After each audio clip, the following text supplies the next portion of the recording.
সম্মানিত মা বোনদের জন্য কয়েক মিনিট আমি একটা হাদিস বলছি। অনেকেই মনে করেন নামাজ পড়ি, রোজা রাখি, তাহাজ্জুদ পড়ি, কালো বোরকা পড়ি, আমি নেককার মহিলা। না, আপনাকে আল্লাহ জান্নাত দেবে না। আপনাকে জান্নাত দেবে যদি 4টা গুণ আপনার ভেতরে পাওয়া যায়। 1 নম্বরে, স্বামী যখন বাইরে থেকে আসবে, দুনিয়ার সব কাজ মেয়েদের জন্য তখন সব নিষিদ্ধ, সব শেষ। আপনি স্বামীকে সময় দেবেন, এইটা আপনার আসল কাজ। এরকম বউ আজ বাংলাদেশে নেই, এই কারণে অনেকে পরকীয়া প্রেম করে। যদিও আপনার কাছে রাগ মনে হচ্ছে, খারাপ মনে হচ্ছে, এটাই বাস্তব। পরকীয়া প্রেমের পেছনে দায়ী আমার মনে হয় অধিকাংশ স্ত্রীগুলো। যদি একটু রেসপন্স করে, সময় দেয় নবীর হাদিসের দিকে তাকিয়ে, নবী বলেন যখন স্বামী আসবে দুনিয়ার সব কাজ ওই মহিলার জন্যে স্থগিত। যত বড় কাজ থাক সব বাদ, স্বামীকে সময় দেওয়া ওর জন্য ফরজ। ওর জন্য কি? স্বামী এসেছে 8 ঘন্টা ডিউটি করে, ও সময় দেওয়া দূরের কথা, ও হাঁসের খাবার দিয়ে নিয়ে ব্যস্ত। তোর হাঁসই বড় হয়ে গেল, ওই হাঁসের গলা টিপে মেরে ফেলা দরকার। দ্বিতীয় নম্বরে, যে স্বামী যেটা পছন্দ করে ওটা যদি জায়েজ হয়, আপনার জীবন থাকতে ওইটা পছন্দ করা লাগবে। স্বামী যদি পছন্দ করে যে আপনি হাতা কাটা ব্লাউজ গায়ে দিয়ে স্বামীর সামনে থাকেন, কোনো অসুবিধা নেই। স্বামী যদি পছন্দ করে আপনি চুল ছেড়ে দিয়ে স্বামীর সামনে থাকেন, কোনো অসুবিধা নেই। আরো যতগুলো চুল আপনার স্বামী দেখবে অতগুলো সওয়াব হবে। স্বামীর চুল না দেখিয়ে উনি মেলায় যাচ্ছে চুল দেখাতে। যত পুরুষ মানুষ আপনার চুল দেখবে, আল্লাহর কসম প্রতিটি চুল কিয়ামতে সাপ হয়ে আপনাকে কামড় দেবে। কোন স্বামী যদি তার স্ত্রীর মাথার উপরে হাত রাখে, যতগুলো হাত চুলের নিচে পড়বে, যত চুলের নিচে হাত পড়বে অতগুলো সওয়াব ওই মহিলা ওই স্বামীর নামে আল্লাহ লিখে দেবে। কোন স্বামী যদি স্ত্রীর হাত চেপে ধরে মহব্বতে হাসি দিয়ে, যতগুলো গোনা ওই দিনে হয়েছে সগীরা সব আল্লাহ হাতের মাঝখান দিয়ে ঝরিয়ে দেয়। আমরা হাতও ধরি নিজের বর বাদ দিয়ে অন্যেরটা। স্বামী আমার এখানে, আমি যারা আছি এখানে যত স্বামী বসে আছে, প্রত্যেকটা স্বামী পছন্দ করে এটা যে বিয়ের পরে যেন আমার মা বাবা আমার সাথে থাকে। কথা বলা লাগবে। কিন্তু আজ 100টার 98টা বউ এটা চাই না। কথা বলুন। এই জন্যই তো বৃদ্ধাশ্রম তৈরি হচ্ছে, এই জন্যই তো আলাদা হওয়ার সিস্টেম বাড়তেছে। খালি বারবার শ্বশুর বাড়ি থেকে ওরে বুদ্ধি দেয়, আলাদা থাক, আলাদা হয়ে যা, ভালো খেতে পারবি। আরে বেটা, ওর পেছনে আজ 25 বছর শ্রম দিলেও যে বুড়ো বুড়ি তারা এখন ডিলেট। কার কার বউ এরকম আছে যে আলাদা থাকতে চায়, বউ মা বাবার সাথে থাকতে চায় না? হাত তোলেন তো। ও, এই এলাকায় এই ওয়াজ করা ঠিক হয়, এই জেলায় নেই। আলহামদুলিল্লাহ, আমি হাদিস বলা বন্ধ করে দিলাম, আমার দরকার নেই। আমি অন্য হাদিস বলছি নাকি? সত্যি কি এরকম এলাকায় গাজীপুরে বৃদ্ধাশ্রম তৈরি হয়েছে কোন কারণে? আপনারা হাত তুলছেন না কোন কারণে? হাত তোলেন, কোনো ভয় নেই, ক্যামেরা আমার দিকে, হাত তোলেন। একজন তাও যে হাত তুলেছে, ও মুরব্বীর বউ বেশি আছে কিনা সন্দেহ। ও তো বউ বেশি থাকা সম্ভব না। 3 নম্বরে, স্বামীর সম্পদ এবং তার সন্তানকে দেখে শুনে রাখবে, ইসলামের পথে চালানোর জন্য চেষ্টা করবে। 4 নম্বরে, স্বামীর মনে দুঃখ দিয়ে কোনো কথা, কোনো বরদোয়া দেওয়া যাবে না, এটা হারাম। পৃথিবীতে ফেরাউনের মতো এত বড় ভয়ঙ্কর নাফরমান জানোয়ার স্বামী কারো কপালে? কথা বলেন না কেন? কি জানোয়ার ছিল, নিজের স্ত্রীর হাতে পেরেক লাগিয়েছে, পায়ের ভেতরে শলাকা লাগিয়েছে, কপালে পেরেক লাগিয়েছে, আর মাথার উপরে গরম তেল ঢেলে দিচ্ছে। কোরআনে কারিমে আল্লাহ একজন মহিলার নাম দিয়েছে যাকে আল্লাহ জান্নাতে একটা ঘর বানিয়ে দেবে। ইদে ক্বালাত রব্বি বিনিলি ইনদাকা বাইতান ফিল জান্নাতি ওয়া নাজ্জিনি মিন ফিরআউনা ওয়া আমালিহি ওয়া নাজ্জিনি মিনাল কওমিজ জালিমিন। ও গাজীপুরবাসী, এটা ইউটিউবে কালকেই ছড়িয়ে যাবে, হাজার হাজার মহিলারা এটা শুনবে শিক্ষা নেওয়ার জন্যে। ফেরাউনের স্ত্রীকে আল্লাহ ঘর এমনিতে বানিয়ে দেয়নি। এত অত্যাচার যখন তার স্বামী লোকজন দিয়ে করাচ্ছিল, আল্লাহ পাক জান্নাত পাঠিয়ে দিলেন জিবরাইলকে দিয়ে, ধরো তুলে ধরো।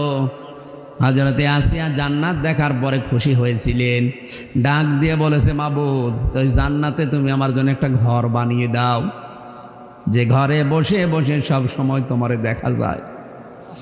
তুমি আমার এই অত্যাচার দেখে, আমার উপরে জুলুম দেখে রাগ করো না, মন খারাপ করো না। আল্লাহ আমার উপরে যে আমার স্বামী লোকজন দিয়ে অত্যাচার জুলুম করায়, এই জুলুম থেকে তুমি আমাকে বাঁচাও।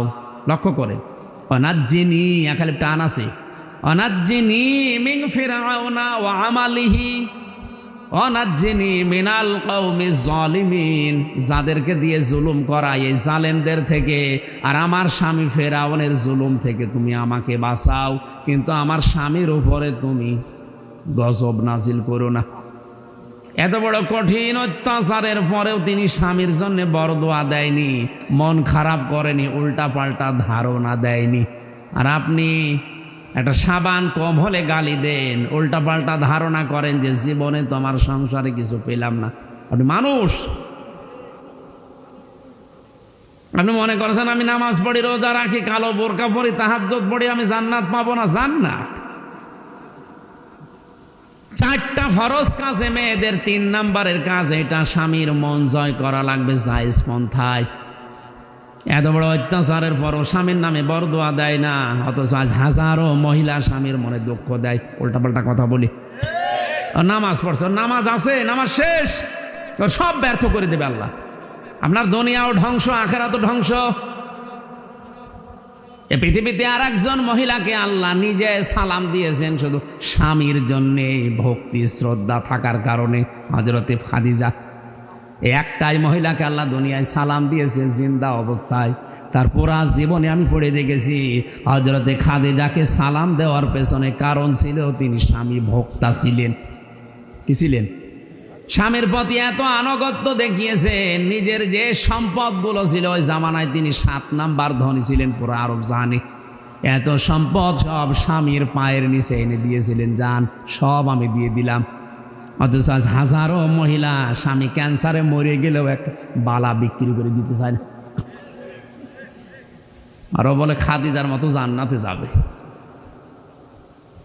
তোমার নামাজ নেওয়ার জন্য, রোজা নেওয়ার জন্য, কালো বোরকা নেওয়ার জন্য আল্লাহ বসিয়ে আছে। আপনি থামেন, আপনাকে আমি সতর্ক করলাম কোরআন দিয়ে, হাদিস দিয়ে। এরপরেও যদি কেউ সতর্ক না হয়, আমার মনে হয় আমার কাছে এত লাঠি নেই যে পিটিয়ে সোজা করব। আল্লাহ মেয়েদেরকে 4টা কথা মেনে চলার তৌফিক দিন, বলেন আমিন। আজকে একটা শেষ কথা বলছি, এই যে মিডিয়াতে যারা আছেন প্রচার করবেন এটা কালকে 1-1.5 মিনিট 2 মিনিট দিয়ে। কয়েকটা প্রশ্ন এসেছে আমার মোবাইলে আজকে। মাওলানা হোসাইন আহমেদ মাহফুজ, যিনি আমার আগে কথা বলছিলেন চুয়াডাঙ্গার, ওনাকে অনেকেই চেনেন। সেই 13-14 সাল থেকে আমার সাথে একাধারে আছে, আমার বিশ্ববিদ্যালয়ের ভাই। চুয়াডাঙ্গায় আমার শ্বশুর বাড়ি, ওই এলাকায় বাড়ি। ওকে আমি, আমার বয়সে বড়, এই কারণে বড় ভাইয়ের মতো শ্রদ্ধা সম্মান দেখায়। ও আমারে আলেম হিসাবে শ্রদ্ধা সম্মান দেখায়, ছোট ভাই মনে করি।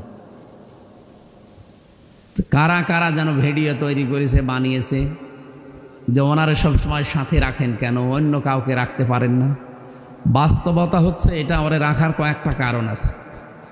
এই যে বিভিন্ন জায়গা থেকে যে দাওয়াতগুলো আসে সারা দেশ থেকে, 560টার উপরে থানা বাংলাদেশে, যেমন ভারতের 3-4টা রাজ্য, বিশেষ করে কলকাতা, আসাম, এদিকে মেঘালয়, এরপরে এই যে আগরতলা, এই 4-5টা রাজ্য মিলে যত দাওয়াত আসে, সারাদিন যদি আমি দাওয়াত নিতে থাকি তাহলে মোবাইলই ধরা লাগবে আমার। ওই ভাইকে সাথে রেখে দিয়েছি এই দাওয়াতগুলো কন্ট্রোল করার জন্য, যে আপনি আর আমার এক শ্যালক আছে আবু বকর, তাদের বলেছে যে যারা দিতে চায় তাদের নামগুলো লিখে রাখো জায়গার নাম দিয়ে, আমি রমজানে বসে বসে সিরিয়াল করব। এখন এই যে আজকে আসলাম গাজীপুরে, কালকে যদি আমার থাকেছে কক্সবাজার, আবার যদি কাল তার পরের দিন থাকে টাঙ্গাইল, আমার জীবন থাকবে? এই জন্য মাহফিলগুলো আমি সিরিয়াল করে নেই, তো ওদের মাধ্যমে কাগজ নেওয়া হয়, কিন্তু বলে দেওয়া আছে আমার নামে যদি কেউ চায় না, পয়সাও চায়, টাকা চায় মাহফিলের জন্য, টাকা তো দেবেন না, তারে ধরে আমার কাছে নিয়ে আসবেন, ওরা আমি একেবারে সরাসরি জবাই করব। কারণ আমার নামে কেউ চায় না, পয়সা চাবেন না, আমি টাকা নেই না। মাহফিল করে ওইভাবে আগের থেকে চায় না পয়সা আমার দরকার নেই, আমার বাবার যা আছে আমার যা আছে চলার মতো আছে, আপনার টাকা নেওয়ার কোনো দরকার নেই। এই জন্য বাস্তবতা হচ্ছে আমার জন্য যদি কেউ টাকা চায়, সে আমার শ্যালক হোক আর হুসাইন হোক আর যেই হোক, এই কিশোরগঞ্জ এলাকায় আবুল কালামা অজাত, আজাদ তো না অজাত, এই শয়তান আমি জেলে থাকার সময় ওনাকে বিভিন্ন মানুষকে বলেছে আমি হুজুরের পরিচিত, আপনার আমার কাছে 10,000 20,000 করে টাকা দেন, ডেট কত লাগবে আমি দিচ্ছি। আর মানুষও পাগল, এই কিশোরগঞ্জ, ভৈরব, এরপরে এই যে ব্রাহ্মণবাড়িয়া, এই এলাকার মানুষগুলো প্রায় 30টার উপরে ওরে 10,000 15,000 20,000 করে টাকা দিয়েছে, উনি ডেট পেয়ে যাচ্ছে, অথচ আমি তখনও জেলে। আমি তো ডিসেম্বরের 8 তারিখে বের হলাম, এর আগে শুনছি ও প্রায় 3.5 লাখ 4 লাখ টাকা মানুষের কাছে খেয়ে ও এখন ভারতে চলে যাই বসে আছে। আমি বের হওয়ার পরে আমার নাম্বার কিভাবে জোগাড় করি, আমার সেই আদালতে তো মোবাইল আর নাম্বার আছে, আমি পরবর্তীতে একটা নাম্বার তুলে হোসাইনকে দিয়েছি, ও আবার ছড়িয়েছে, এই কিছু মানুষের কাছে যেতে যেতে সবার কাছে ছড়িয়ে গেছে। ওই তখন বলছে যে হুজুর ওই যে আবুল কালাম আজাদ, এই শয়তান আমাদের কাছে ভাবে আপনার নামে টাকা নিয়েছে, ডেট দিন। তো ডেট আমি পাবো কোথায়? বের হওয়ার 2 দিনের ভেতরে সারা দেশ থেকে মানুষ যেয়ে মাত্র 40-42টা মাহফিল হয় রোজার আগে, সব নিয়ে নিয়েছে। এখন ওই তো নিয়েছে 30টা। এখন ওনারা বলছে আমাদেরও করে দেন না, আমরা কমিটির কাছে মুখ দিতে। আমি কি করবো, আমি ওরা চিনি। এই জন্য বের হওয়ার 2 দিনের ভেতরে একটা লাইভ করেছিলাম যে আমার নামে কেউ যদি টাকা চায় দেবেন না। এমনকি হোসাইন ভাইও যদি কারো কাছে বলে যে হুজুরের জন্য 20,000 টাকা দেন, ওর নামে আমারে সরাসরি যদি দেখাতে পারেন যে টাকা চেয়েছে, ওরে আজকে তাড়িয়ে দেবে। আমি বহু চেষ্টা করেছি বিভিন্ন জায়গায়, ওর নামে, কাশেমের নামে, আরও বিভিন্ন যারা ভক্ত আছে ধরার, আমি পারিনি। কারণ আমি জানি যে এরা আমার বিশ্বস্ত, এরা এইগুলো অন্তত করবে না। কিন্তু মানুষ উল্টাপাল্টা ছড়িয়ে এদের নামে কালার করার জন্য ভিডিও বানাচ্ছে।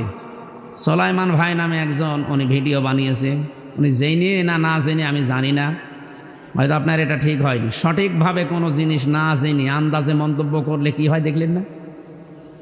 হাত আটকিয়ে যাবে যেদিন, সেদিন টের পাবে। মাওলানা হোসাইনের নামে আমার সাথে প্রায় উনি পোস্টার দেখিয়েছে যে সব জায়গায় দ্বিতীয় বক্তা রাখা হয়। কেন রাখা হয়? কেন রাখা হয় 2টা কারণ বলছি। 1 নম্বরে ওরে রাখি, আমি তো রাত্রে এখন নেমেই গাড়ির পেছনে ঘুমিয়ে পড়বো, কারণ কালকে আবার দিনের বেলা একটা, রাতের বেলা একটা, আমার তো শরীর টিকাতে হবে। এখন সারা রাত গাড়িটা চালাবে ড্রাইভারে, ওরে জাগিয়ে রাখা লাগবে না? এই কথা বলছে না কেন? জাগিয়ে রাখার জন্য তো একটা লোক দরকার। ওই হোসাইন সামনে বসে গল্প করে, ড্রাইভার জেগে থাকে। এই ধাক্কাটা মেরেছে ড্রাইভার ঘুমানোর কারণে, ট্রাকের সাথে, এই যে লাশবাহী ট্রাকের সাথে লাগে, দিনের বেলায় ধাক্কা লাগিয়ে দিয়েছে। যদি গল্পে থাকতো তাহলে এই কাজটা হইতো না। এই জন্যে রাখি ওরে 1 নাম্বার। 2 নাম্বারে ওরে রাখি আর একটা কারণে, কারণ যে সমস্ত জায়গায় যায় এমন দ্বিতীয় বক্তা সেট করা হয়, যারা একেবারে টেবিল মেবিল চাপড়িয়ে ভেঙে ফেলে আন্দাজে উল্টাপাল্টা কথা বলে এমন গরম করে, শেষে পুলিশ এসে ও তো নেমে চলে যায় আমার ধরে। এটা আমি প্রায় 10-12 জায়গায় এই সম্মুখীন হয়েছে, বিশেষ করে বগুড়াতে, ওই জেলে যাওয়ার আগে 20 সালে 21 সালে। সেদিন কক্সবাজারেও আর এক জায়গায় এক মাওলানা ছিল সাথে, উনি উঠে কাপড় খুলে নেব, ওর ব্লাউজ খুলে নেব, এই সমস্ত কথা। এখন বগুড়াতে মাওলানা আজিজুল ইসলাম, উনি তো একটু জিহাদি মানুষ, বগুড়ায় বাড়ি, উনি আমার আগে উঠে এমন কথা বলেছে, একেবারে সব আগুনের মতো হয়ে গেছে। পুলিশ এসে, আমি কেবল উঠলাম, বলছে আমি বলছি আমি তো কিছু জানি না, কেবল উঠলাম, সে হুজুর পালিয়েছে। বলেন এই যে রিক্স না? আমি এই কারণে এরে রাখি যে এ আমার অন্তত এইটা নষ্ট করবে না।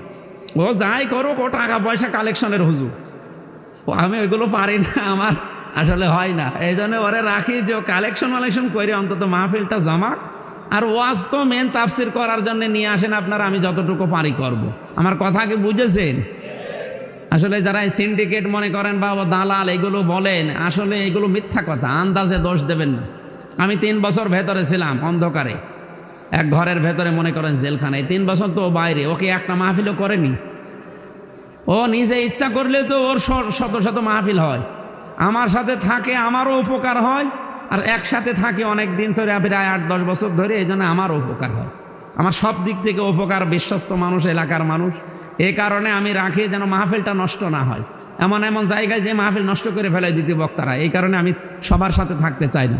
উল্টা পাল্টা ধারণা ওর প্রতি করবেন না। হ্যাঁ, যদি আমার শ্যালক হোক, হোসাইন হোক, কাশেম ভাই হোক, টাকা যদি কেউ কারো কাছে চায় আমারে জানাবেন, তাহলে আমি ওই বিষয়টা দেখবো। আমি আগে টাকা পয়সা নেই না, আসার পরে আপনার সামর্থ্য অনুযায়ী হাদিয়া দেওয়াও সুন্নত, নেওয়াও সুন্নত, এই কারণে নেই। আর অধিকাংশ টাকাগুলো আমি দ্বীনের জন্য, ইসলামের জন্যই খরচ করি। আল্লাহ যেন কবুল করেন, আমিন।